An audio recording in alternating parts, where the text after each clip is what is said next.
আজকে দেখলাম আরেক জায়গায় চট্টগ্রামে কি শুরুটা হয়েছে দেখেন। চট্টগ্রামে দেখলাম কিছু সঙ্গীত শিল্পী নাম দিয়া চট্টগ্রামের বড় পূজা মণ্ডপে গিয়া সব পূজার লোকদের সামনে গিয়া গজল গাইতেছে।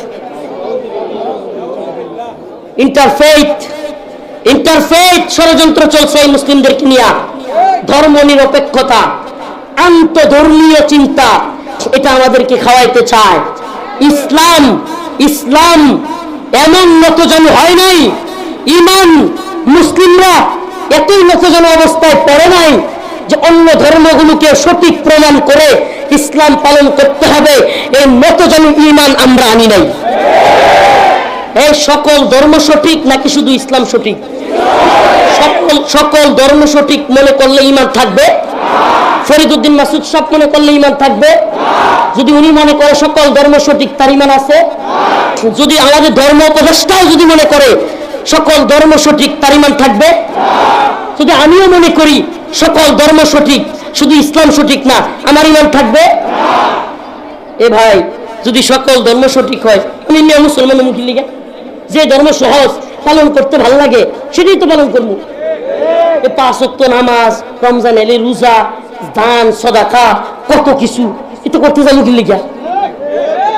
মাথায় নাই, টেনশনে নাই, যেমন চাই ধর্ম করো, যেমন চাই ঘুরো বেরো, যেমন চাই করো, বিয়া 10টা করো, 20টা করো, বিয়া না কইরাই প্রয়োজনে বললে মাইয়া লইয়া থাক।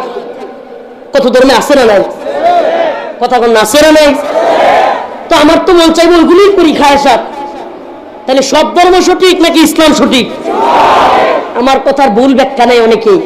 অনেকে মনে করে তাইলে মনে হয় হুজুররা কইতেছে এখনই গিয়া মন্দিরগুলো ভাঙিয়ে ফেলে না।